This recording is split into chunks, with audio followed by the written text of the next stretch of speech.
Would have been day 5 of Summerfest. Fans are lamenting the difficult decision to cancel the big gig for the first time, but they are also sharing memories of past celebrations and looking ahead to 2021.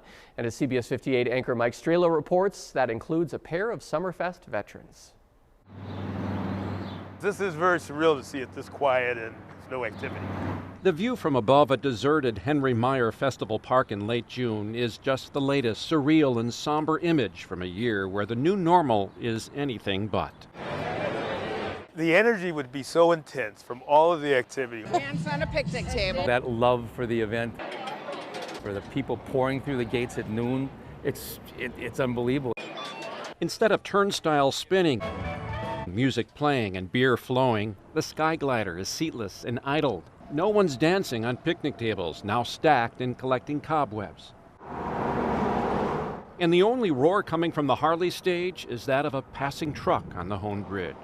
The hustle and bustle, and you kind of miss that now. You miss the excitement. For the first time since Summerfest moved here in 1970, this lakefront park, named after Milwaukee's longest-serving mayor who created Summerfest 2 years earlier, will remain eerily quiet, not only this week, but throughout the city's usually bustling summer festival season. Being here as long as we've been here, it's really surreal. Bob Babish and Vic Thomas are both 40-plus-year veterans of the big gig. Thomas is Associate Entertainment Director. What was your first job here in 1974, Vic? I was on the grounds crew in the Miller stage. As VP of Entertainment, Babish has been booking musical acts for 43 years. He calls it a labor of love. We get to do what we love. Well, all the great musicians we get to book and get to work with and get to see. But we also do something for the community, and that's what makes us different from a lot of the other festivals you see around the country. If not for the pandemic, Blink 182 would have taken the amphitheater stage tonight. Halsey, Guns N' Roses, and Justin Bieber were among hundreds of acts on the calendar when a decision was made last March to move Summerfest to 3 weekends in September. Some of the acts that we had for June, July of 2020 easily moved into the fall of 2020. So now we had our second festival lineup, and we were really feeling good about that because that lineup on the grounds was better than the first one, we thought. But with other festivals canceling, concert tours shutting down, and no way to ensure fan safety, the board that oversees Summerfest was left with no choice but to pull the plug on a celebration that contributes nearly $200 million to the local economy. The vote on June 4th was unanimous. Yeah, we were there, and it was a gut punch, but you knew it was gonna happen. And now we all looked at each other and said, all right, now we move on. Now we go to 2021 and we make that thing bigger and better than it can possibly be. Yeah, I mean, it's been difficult, and we all want to make this happen. We all want to actually have our fans come together. So that's why we want to obviously do the best we can. We want to be safe, and that's why we're looking forward to 2021.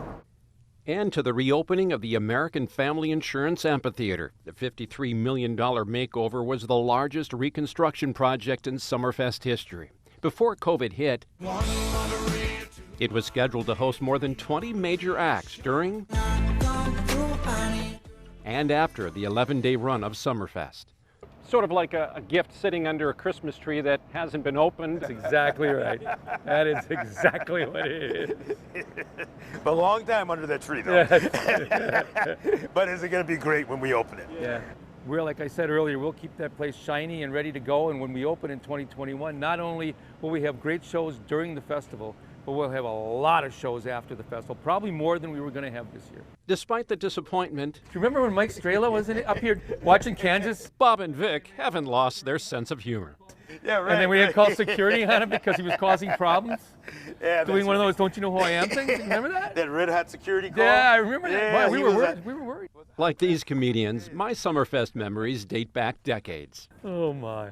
I don't know about you gentlemen, but Summerfest helped me reconnect with some college friends I had lost contact with. In fact, we were up here at the Briggs backyard last year rocking to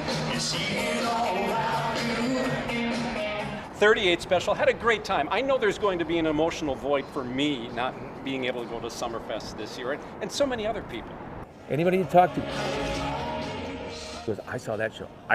I remember that moment. Oh, sure. That's where I met had my first date. That's where I met my wife. That's where we got divorced. So whatever. I mean, there's always those things that connect. Connections often made through music. You know, I sit here, I think of Ray Charles, I think of James Brown, I think of a gentleman named Kenny Baldwin, who was a stage manager here for years and years, who sadly passed away a couple of years ago. And I mean, this was his time too, an exciting time for all of us. Thomas remembers the thrill of escorting folk legend Bob Dylan from the amphitheater after his show to the Briggs stage so he could see Johnny play. Vic thought he meant Johnny Winter. We got him here, and we thought this was going to be this great moment. They're going to be jamming, it's great. And he gets on the stage and he goes, "Oh man, I'm looking for Johnny Rivers," who happened to be on the Harley stage. So we then had to do the whole thing, rearrange, get him over there. And of course, they were old buds. But yeah, for Mr. Dylan and quite of others, obviously there's a piece of history on every stage. And it's hoped the history for the 53rd Summerfest will be written next summer. Halsey, Chris Stapleton. Dave Matthews Band and 3 other headliners bumped from this year's fest have already signed on to play here in 2021. We're also getting other acts that are calling us and saying, well, now we're going to be in your time period in June, July of 2021. Do you want us? So it's kind of fun when you think about it. The first Summerfest helped promote racial healing during the late 1960s, and civic leaders believe it remains a diverse, unifying celebration more than a half-century later. And that's what ingrains this place into, as I always say, the fabric of the city. I have to admit, even if I didn't work here, I'd probably be here every day because I just love, the music and being here on the lakefront and all those things. With the music, food, fun, and people absent from the grounds for the first time ever, these longtime colleagues and friends are preparing for a rare holiday weekend at home while urging other fans of Summerfest to smile on. My message would be, keep rocking. We will be back in 2021. So we look forward to all of them, and we want them all back. Everybody go out and toast what could have been and toast the future. And I think everybody's going to be ready for a hell of a party.